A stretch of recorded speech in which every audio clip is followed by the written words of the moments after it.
armai-vos também vós com este pensamento, que aquele que padeceu na carne já acabou com o pecado. Os irmãos podem se assentar. Para que no tempo que nos resta na carne não vivais mais segundo a concupiscência dos homens, mas segundo a vontade de Deus.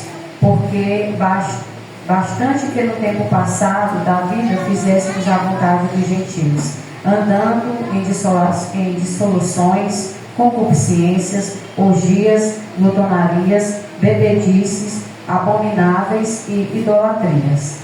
E acham estranho não correres com eles no mesmo desenfreamento de dissolução e blasfemando de vós, os qual hão de dar conta ao que está preparado para julgar os vivos e os mortos. Por isso foi pregado o Evangelho também aos mortos, para que na verdade fossem julgados segundo aos homens na carne, mas viéssemos segundo Deus em Espírito. Eu vou dando continuidade depois na palavra. Aqui Pedro, ele traz essa instrução para que nós venhamos viver para Deus. E a palavra do Senhor vai dizer: ora, pois já que Cristo padeceu por nós na carne, armai-vos também com este pensamento. Então o Senhor vai nos falar através da sua palavra, usando ali Pedro para nos instruir que nós devemos estar armados com o mesmo pensamento que Cristo tinha. Qual era o pensamento que o Senhor tinha? De vir a esse mundo, se entregar em nosso lugar, padecer em nosso lugar e obedecer à vontade do Pai. Então nós devemos ter esse pensamento. Ora, pois, já que Cristo padeceu por nós na carne, armai-vos também com este pensamento. Então Deus, o Senhor Jesus, quer que nós tenhamos esse pensamento de ter o mesmo entendimento que Cristo ele teve. Armado vós também com este pensamento. Nós vamos parar para analisar essa palavra armai-vos. Nós sabemos que quando uma pessoa ele se arma no intuito de se defender. Aleluia. Nós sabemos que essa palavra vai nos falar sobre a importância de nós entendermos que quando nós temos o pensamento de Cristo, de certa forma nós vamos estar armados, porque nós vamos ter o entendimento, nós vamos viver baseado na vontade do Senhor. Essa arma aqui não fala de uma arma física, mas essa arma fala de uma vida com Deus. Quando nós temos uma vida com Deus, não vai precisar, por muitas das vezes, de artifícios daqui, de coisas da terra, mas o nosso próprio entendimento, por ser o entendimento de Cristo, vai nos direcionar, vai nos guiar, e nós vamos viver de acordo à vontade do Senhor. Que aquele que padeceu na carne já acabou com o pecado. Então Jesus ele veio e padeceu na sua carne, nos dando a demonstração que por amor de Cristo, por ter a mente de Cristo, nós também padeceremos de certa forma nessa carne, mortificando a nossa carne para o pecado. Irmão, você está dizendo que aquele que está na presença do Senhor, ele não peca. Todos nós estamos sujeitos, mas o servo de Deus, a serva de Deus, precisa andar em vigilância para não viver nas práticas pecaminosas, porque de uma vez que nós já saímos do pecado, o nosso corpo ele não deve estar vivificado para o pecado, mas vivificado para a honra e para a glória do nome do Senhor Jesus. E aqui a palavra vai nos dizer: para que no tempo que vos resta na carne, não vivais mais segundo a concupiscência. Então, o tempo que nos resta, para que no tempo que vos resta na carne, o tempo que nos resta é esse tempo que nós estamos vivendo. Sabemos que a cada dia que se passa, se aproxima mais da volta de Jesus, mas o tempo que nós temos nessa terra tem que ser para a honra e para a glória do nome do Senhor Jesus, nos esquecendo de toda a prática pecaminosa e buscando viver uma vida baseada na vontade e no querer de Deus. Não vivais mais segundo a concupiscência dos homens, que o ser humano ele não venha mais viver segundo as paixões desse mundo, segundo os conselhos das pessoas que ainda não conhecem a Deus, porque por muitas das vezes As pessoas às vezes estão na presença do Senhor, lutando para viver para Deus, mas às vezes vão dar ouvido à direita, à esquerda, vão dar ouvido a uma acolá, outra acolá, e a pessoa às vezes acaba se desviando da vontade do Senhor, do querer de Deus, e volta a cumprir novamente a concupiscência da carne e viver nos pecados, mas segundo a vontade de Deus. Então o Senhor Jesus chamou a cada um de nós que somos seus servos para viver de acordo com a sua vontade e de acordo com o seu querer. Aquele que está verdadeiramente na presença do Senhor, ele tem o seu espírito alimentado por Deus, ele está na presença de Deus, ele passa a ser guiado pelo Espírito Santo de Deus, e é esse Espírito Santo de Deus que vai nos direcionar para que nós não venhamos viver de acordo a este mundo, mas viver segundo a vontade de Deus.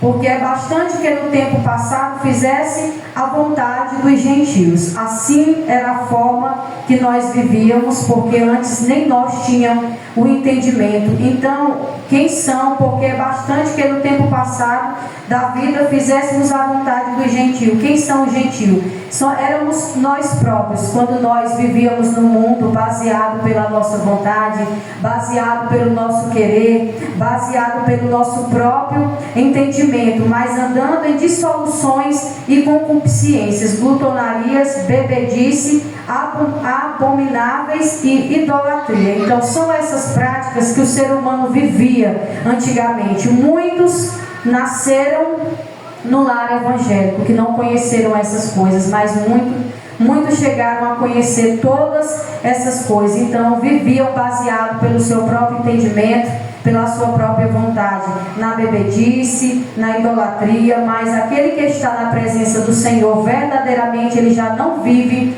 mais baseado nessas coisas, mas ele vive direcionado pela vontade e pelo querer de Deus. E aqui a palavra vai nos dizer no verso de número 4: e achando estranho, não corredes com ele na mesmo desenfreamento e dissolução, blasfemando de vós. Então muitos são aqueles que acham estranho a vida que o crente leva, a vida que o servo de Deus procura viver. Por muitas das vezes, muitos se levantam com falatórios, muitos se levantam para querer atrapalhar a caminhada do servo de Deus, da serva de Deus que está na presença do Senhor, porque aqui Pedro ele nos deixa claro na palavra do Senhor, e vai dizer: achando estranho, não corredes com eles. Então é assim que muitas pessoas acham aí, acham estranho a forma do servo de Deus viver na presença de Deus, desenfreando de dissolução, blasfemando de vós. Muitos blasfemam daquele que está na presença do Senhor, ignorando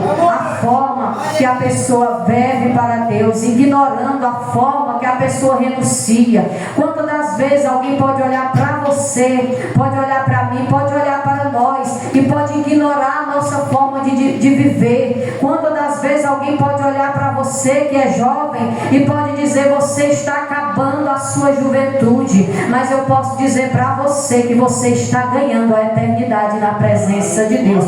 Quantas das vezes você tem lutado para agradar o Senhor, se desviando das coisas erradas, e alguém olha para você e diz: você está perdendo tempo. Quanto tempo é que você vem esperando para que Deus faça algo por ti? E cadê o teu Deus? É nessa hora que as pessoas começam a blasfemar da forma que o crente serve a Deus, da forma que a pessoa decidiu se dedicar para Deus. O Senhor nos chama para nos dedicarmos para Ele, para estar na sua presença. Por esses dias alguém chegou para mim e falou para mim assim: irmão, você não acha que você está esperando tempo demais? Eu disse: não, porque esperar em Deus, não existe nada melhor do que nós esperarmos no tempo de Deus. E se eu esperar no tempo de Deus e nada na minha vida não acontecer, mas eu estando na presença do Senhor, eu vou ter a salvação. Por esses dias alguém chega para mim e diz: tu está perdendo o teu tempo, tu está sendo besta. Eu disse: não, eu estou trilhando o meu caminho na terra para ir morar no céu, porque depois que nós partimos daqui, não tem como ninguém ser resgatado do inferno. Quando nós partimos daqui, Jesus ele não vai descer lá e vai dizer: sai daí porque um tempo tu fez coisas boas, sai daí porque tu fez isso. Não, a salvação nós ganhamos na terra. Às vezes alguém besta. Deixa de ser besta. O que é que tu está fazendo na igreja? Podendo estar no mundo, está aproveitando, mas você não está perdendo, mas você está ganhando, porque você está na presença do Senhor, buscando pela sua salvação.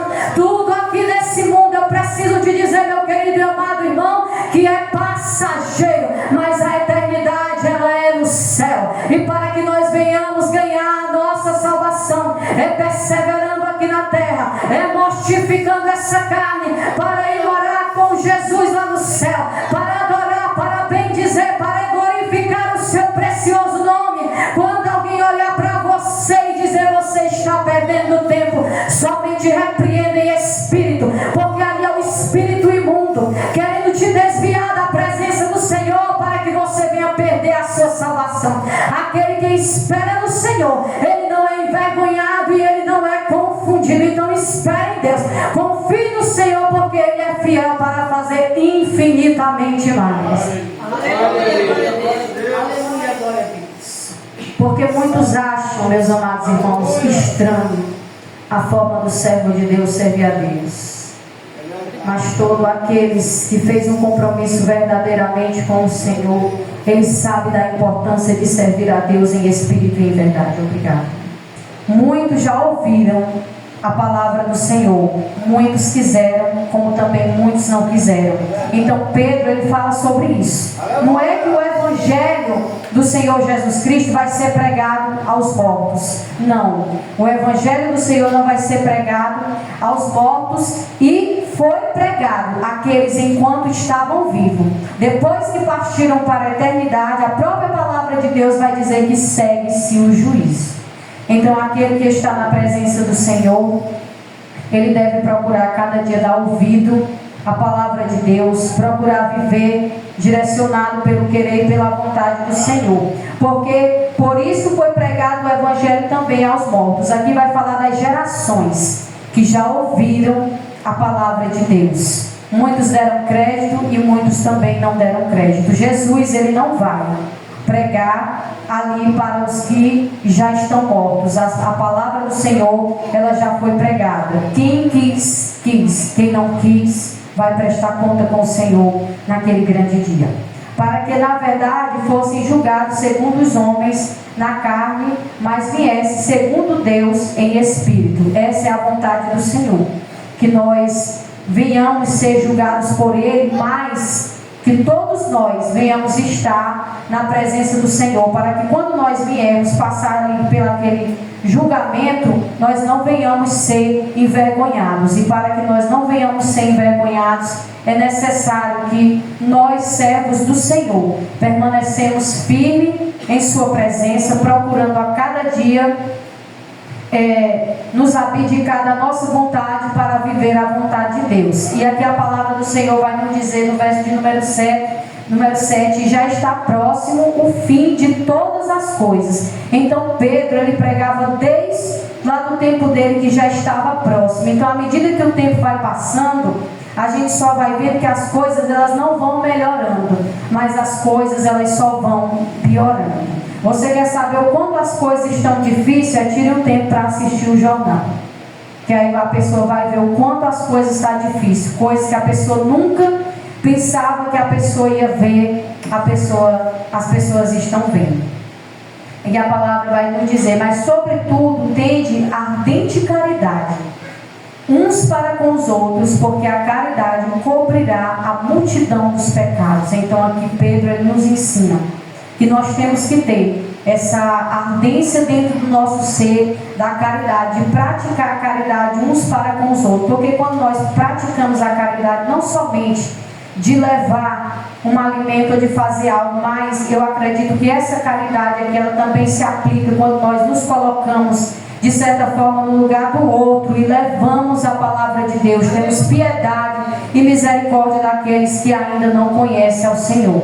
E aqui a palavra vai dizer: hospedai-vos uns aos outros sem murmuração. Esse hospedar aqui tanto na nossa casa como também na igreja, sem murmuração, sem falatório. Está chegando alguém, nós temos que hospedar. Irmã, mas aquela pessoa anda dessa forma, a palavra de Deus vai ser pregada, Jesus é quem vai trabalhar naquela vida. Então a própria palavra palavra de Deus vai dizer que nós devemos hospedar e não desprezar. Quantas e quantas pessoas por aí que já foram convidados aí à casa do Senhor, deixaram de ir por causa de, por muitas das vezes, ouvirem murmurações, ouvirem falatórios, ouvirem apontamentos. A palavra de Deus, ela é viva, ela é maravilhosa, ela é eficaz, e nós pregamos a palavra do Senhor. E todo aquele que quiser um convertimento verdadeiro, não precisa ninguém estar com falatório, não precisa ninguém estar com apontamento, mas a palavra de Deus, ela sendo pregada, o Senhor Jesus, ele vai trabalhar na vida de muitos. Então é o que Paulo, ele vai nos dizer: hospedai-vos uns aos outros sem murmuração, tanto na nossa casa, quando nós formos receber alguém, que seja de bom grado, de prazer, de alegria, como também na casa do Senhor. Cada um administra aos outros o dom que recebeu, como bom despenseiro da multiforme graça de Deus. Então o dom que há em nós não é para o nosso benefício próprio, mas é para o benefício dos outros, é para a glória do nome de Jesus, é para você que tem um dom dado por Deus. Vendo alguém caindo dentro do buraco, você vai lá e estende a tua mão, você ora, você fala, Deus te mostre o Senhor Jesus ali, dá livramento àquele, e aquele dom que o Senhor Jesus está te dando, está sendo para a honra e para a glória do nome dele. Aleluia.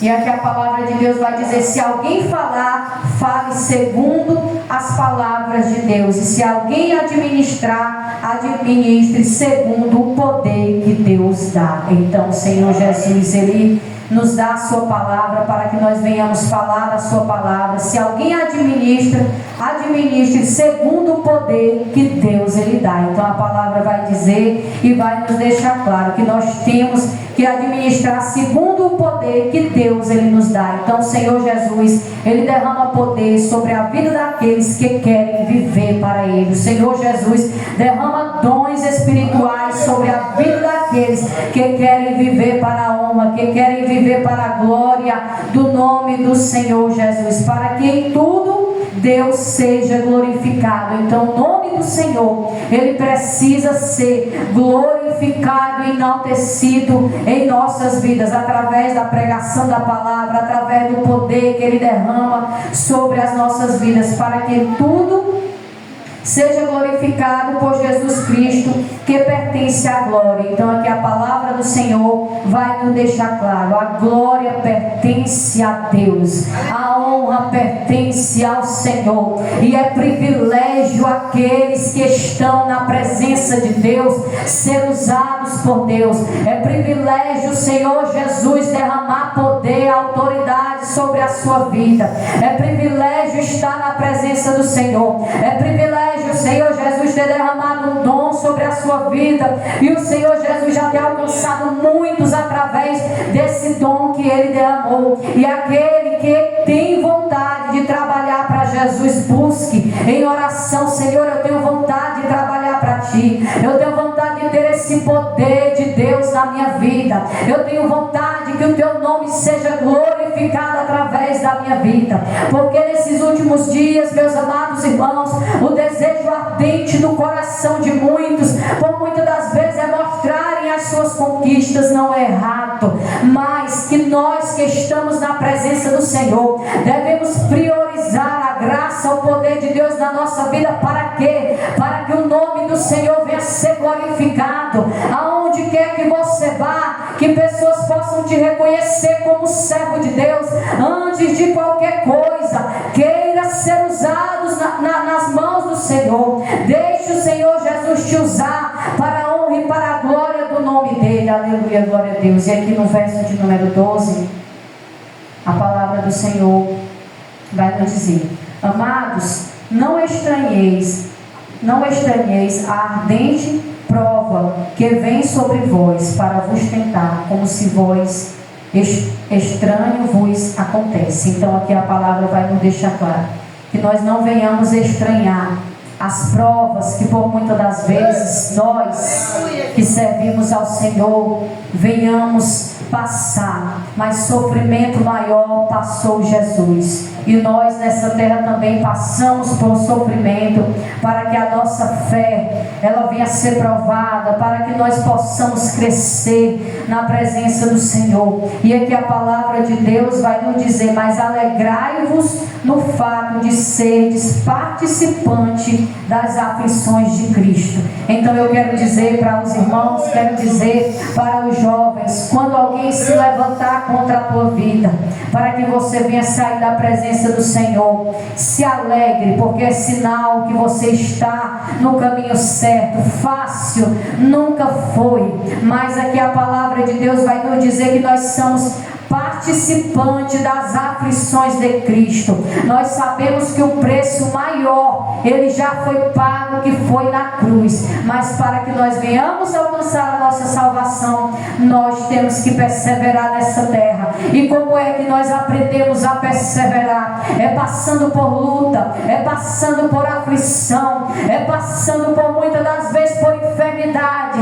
Às vezes você vem para a casa do Senhor Jesus se arrastando, e alguém olha para você e diz: aquele dali não tem nada. E às vezes só Deus sabe o que é que cada pessoa tem passado, mas aqui vai dizer que nós somos participantes das aflições de Cristo, porque para nós ir morar no céu, nós não vamos morar no céu de graça, meus amados irmãos. Nós sabemos que o alto preço já foi pago por Jesus, mas para que o crente venha permanecer firme na presença do Senhor, é necessário que ele passe por aflições, para que a fé dele venha a ser provada, para que ele venha a ser reconhecido como um servo verdadeiro, como aquele que verdadeiramente tem passado pelas aflições.